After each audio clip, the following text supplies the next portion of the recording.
për ne si organizatorë të veteranëve të luftës, po për të veteranët, po për qytetarët shqiptar, është e papranueshme ky vend që është merr me 16 shtator në ora 10.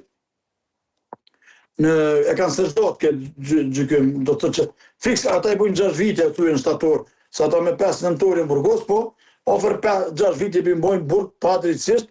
dhe për ne është e papranueshme kjo shtymje, kaq shumë që duke shtyr që 2 duke shtyr nga 2 muaj, do të thotë 4 muaj. Që 4 muaj duke shtyr pa nevojë, pa arsye, unë besoj se s'ka pasur fare ta shtyn deri me shtator, deri me 16 shtator. Keni të informuar, ne kemi dillën një protestë në Kroaci, një qytet në Zat, që do të mbahet me 5 protesta. Unë besoj se nuk do të rrim dorëkyç, prapë do të protestojmë, tash do të kthyrëm, do të ulëm me kryqëzit bestym, sikur do ta mbajmë në kryeqytetin tonë Prishtinë apo diku, po ne nuk do të dojmë, do të protestojmë vazhdimisht për të dërguar opinionit ndërkombëtar vendor të veç e dinë opinionin që kjo gjykatë shumë e padrejtë, është një gjykatë e njanshme, është një gjykatë që i mban që 6 vite krerët e ushtrisë të Kosovës apo krerët e shtetit burg pa drejtësisht. Edhe ne pedim të gjithë çka po don kjo gjykatë dhe çka është dokumentuar, po ne prap kam thonë jam i bindur dhe do të rrinë ato fjalë që kam thonë, që ne do të fitojmë. Me emër të Zotit ne do të fitojmë, kështu që kjo gjykatë vetëm duke marrë kohë, si thoj populli vetëm vënim, sepse në s'ka ne pedim që kjo vendim i papranuar, ne si organizatë protestojmë ashpër ndaj këtij vendimi, ndaj këtyre gjyqtarëve, po dihet se gjithmonë gjyqtarët janë koordinim me prokurorët. Po vetë sa mund të pak merret, është pranuar nga prokuroria një apel që kanë kërkuar nga gjyqtarët, do thotë çdo sa është koordinuar me prokurori gjyqtar, dhe ky është domi shumë i madh kur bashkëpunojnë prokurorët edhe gjyqtarët është shumë dom i madh. Është shumë rrezik, kemi frikë. Nuk do të thotë që s'kemi frikë, ne kemi frikë që mund do të më keqë po Allah Zoti që mos ndodh, po unë prapë jam optimist se do të jerohen krerët e ushtrisë në Kosovë pa fajshëm. Faleminderit shumë. Kemi të bëjmë me një shtyrje të qëllimshme dhe tash e 16 vjet hetimet asnjëherë nuk kanë përfunduar. Tash e 6 vjet krerët e UÇK-s mbahen padrejtësisht në paraburgim,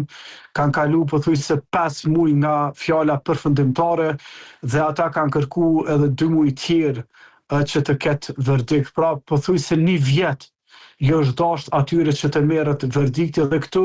shihet që kjo gjykatë është një gjykatë politike dhe nuk ka lidhje me drejtësi. Megjithatë, me 16 shtator në ora 10, rrugët e Hagës dhe rrugët e Prishtinës duhet të jenë për plot shqiptar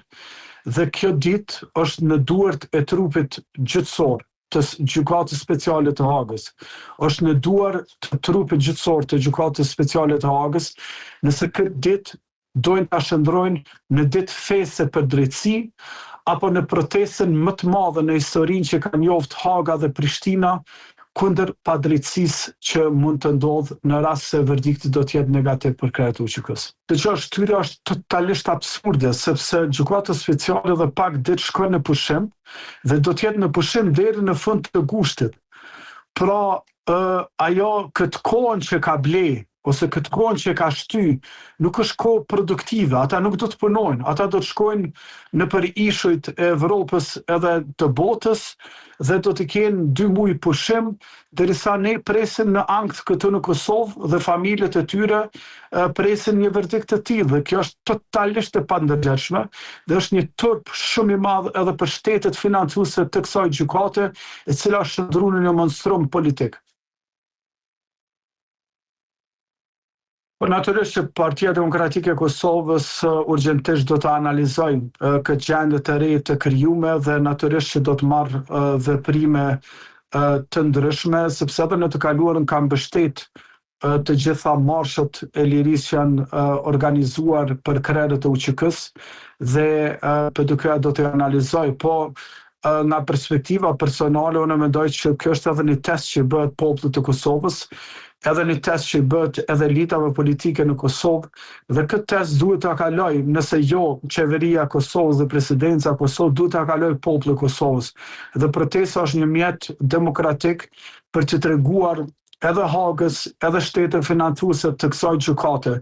që populli i Kosovës është me krerë të UÇK-s, edhe që populli i Kosovës nuk pranon asnjë verdikt dënues në një gjykatë e cila në mënyrë sistematike ka shkel drejtat e njerëzit, ka shkel të gjitha normat e një drejtësisë edhe një gjyqje fair dhe të drejtë. Prandaj unë mendoj që protestat janë një opsion real të cilën qytetarët dhe populli i Kosovës duhet ta ndjekë.